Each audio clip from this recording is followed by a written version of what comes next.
Hey everyone, welcome back to another episode of Victoria L. Women's Holistic Health Strategies.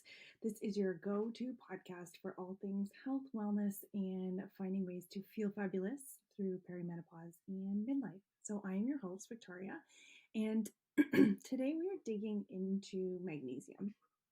This is kind of like the ultimate sidekick for us women in perimenopause. And magnesium is really having a moment right now. It is totally in the spotlight.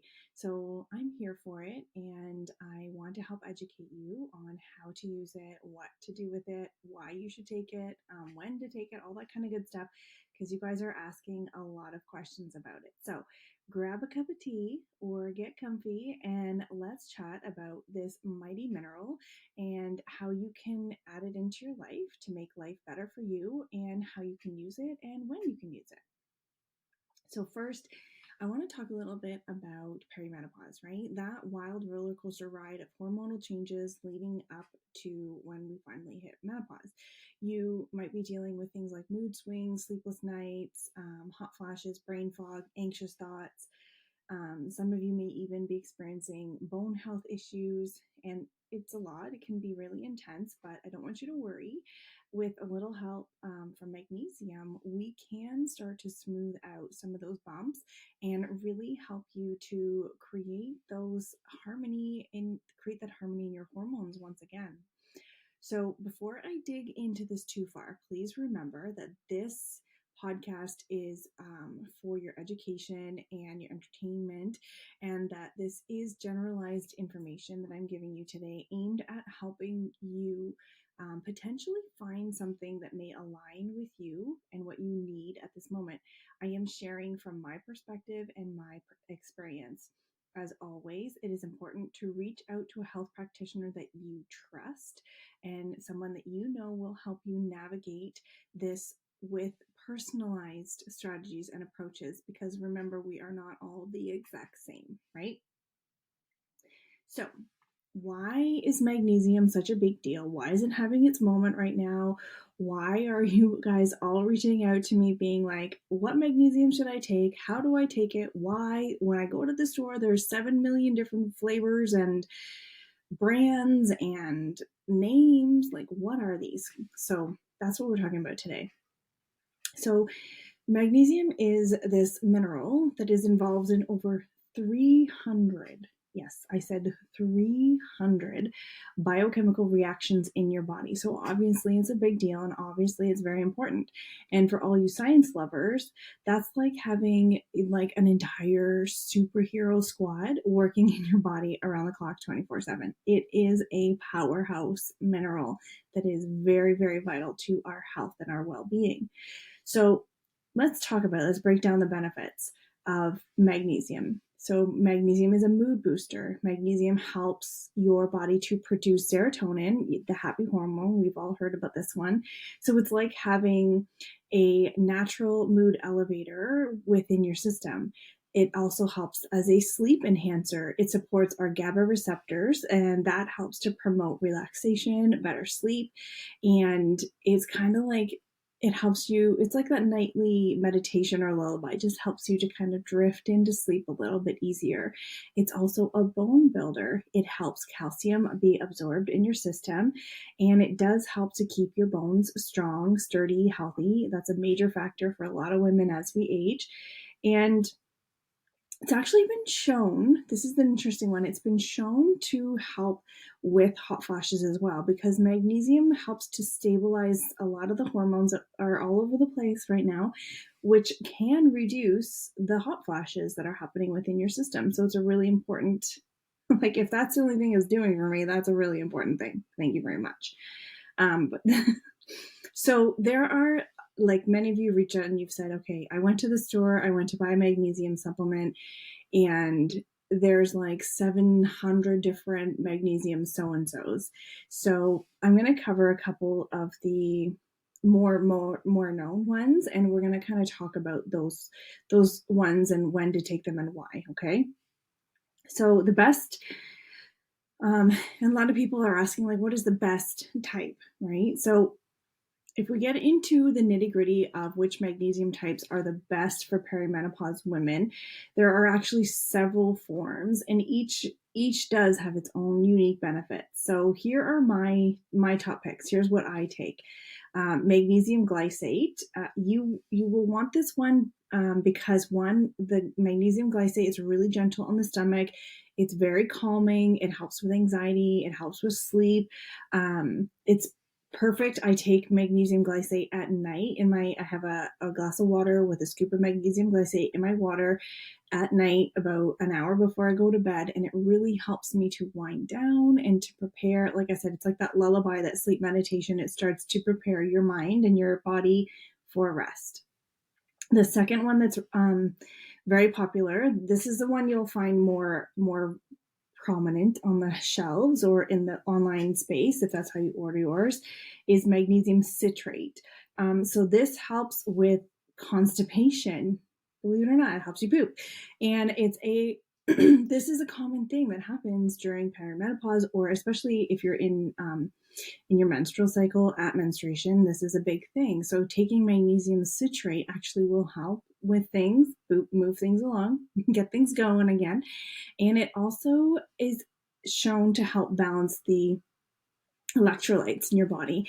And when you're properly hydrated and your electrolytes are functioning better, that has also been shown to help ease off the hot flashes.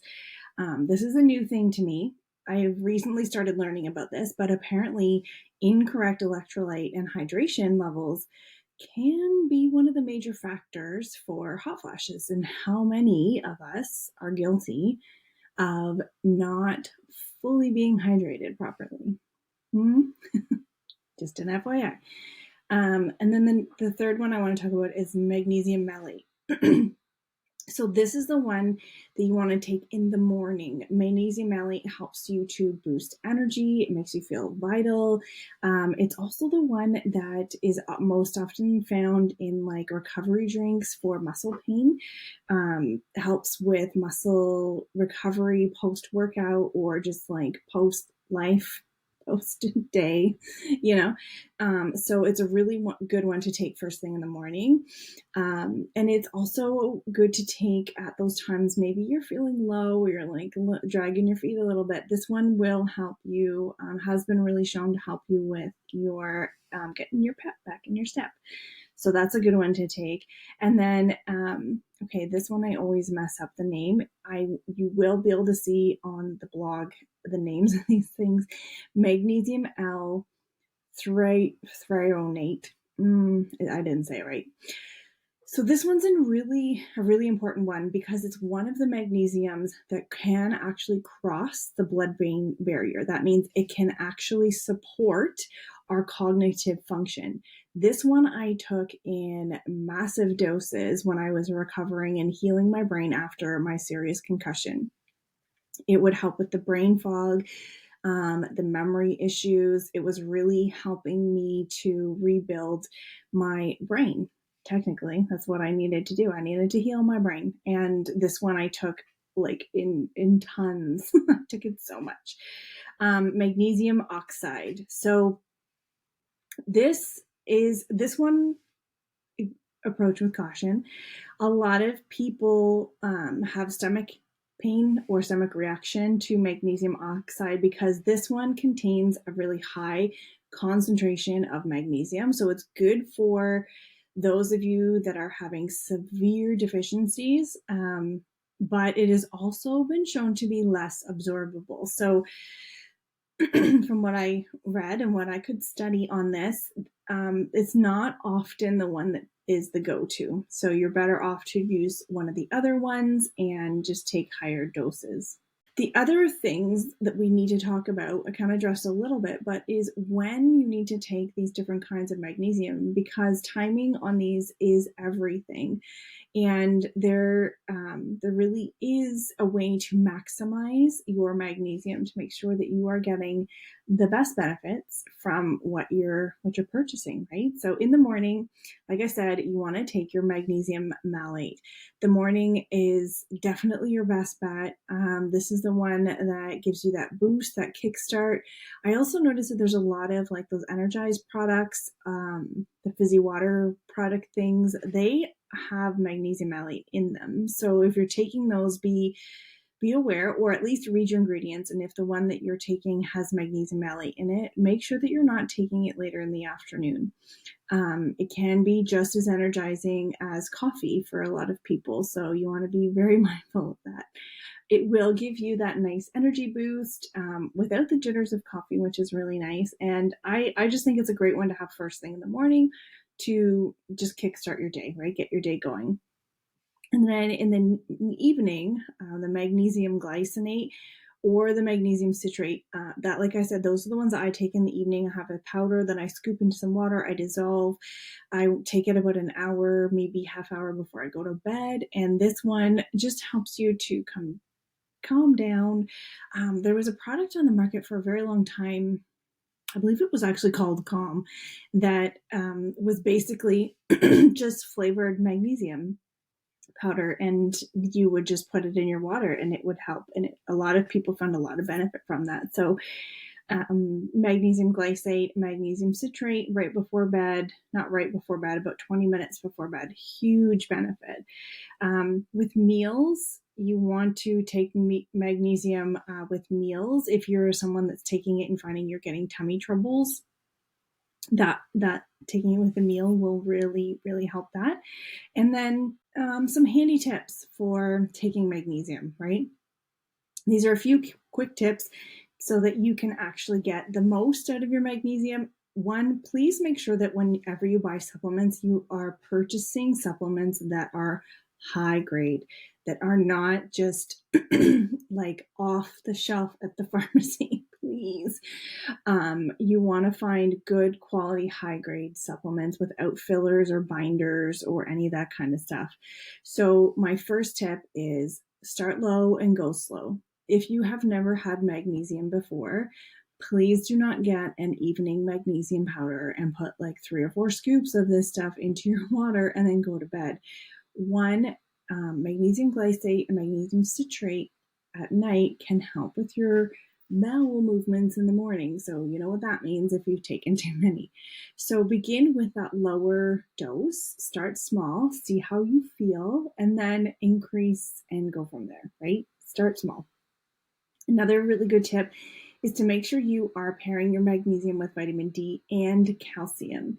So these nutrients are all together, magnesium, vitamin D, and calcium. They're like all best friends. They work together. They support bone health together. They really do complement each other. You can get vitamin D from the sun. So if you can get out, get your walks in, make sure that you are getting some sunshine, especially that sunshine, the circadian rhythm sunshine, first thing in the morning on your face. That's actually a podcast I'm digging into. I can't wait to share that one about how the sun affects your metabolism. That's for another. I'm sorry, squirrel there, just a moment. Yes, so if you're taking magnesium, you want to make sure you're getting good amount of sunshine on your skin. You want to make sure that you are getting calcium sources. You can do plant-based calcium sources too, like things like your spinach and broccoli. Those are excellent as well. You don't have to take calcium. You can find calcium in your food as well. You want to stay hydrated. Drink plenty of water. Water will help you with the absorption and also will reduce any of those like the upset stomach or potential side effects that you may have from taking the magnesium. That's a major reason why I advocate for taking your magnesium powder at night dissolved in water, because you're getting the hydration and you're getting the magnesium all together, right? So there you have it. There's a little snippet about magnesium, why it can be your new best friend, especially during perimenopause, especially as you may need a crush to lean on to help you with your mood, your sleep, your bone health, all those kind of things, those anxious thoughts that not many people talk about how perimenopause causes anxious thoughts, because it is a huge, huge thing that happens during perimenopause. So magnesium is your bestie for all of that. So by choosing the right form and making sure that you're timing your magnesium intake correctly, you can make this transition and this phase of life a whole lot smoother, a whole lot more enjoyable, and hopefully, shift you into a space where you can be empowered and feeling awesome and not having to, stay up all night and stare at the ceiling because you can't get yourself to sleep. But that's all for today. It's a little snippet. If you are one of those people that this has resonated with you, I would absolutely love for you to share this podcast on your social medias. Give me a tag. Let me know in that tag what resonated with you. Did you not know that there was different kind of magnesiums that you should take? Did you not know that there's different timings that you should do? What about this resonated? How can this help other women? And how can we get this message out there that, we need to really look at our nutritional intake to find out what's going on with our bodies? Because a lot of these signals, guys, are signals because our body is asking for something, right? It's just like a toddler. It doesn't really know what it wants, but it wants to scream at you anyways. So thank you so much for tuning into today's episode of Victoria L. If you found this helpful, like I said, share it with your friends and let's spread the word. Until next time, stay radiant, take care of yourselves, and let's move through these hormonal changes with harmony and grace. Thank you so much. We will see you next week.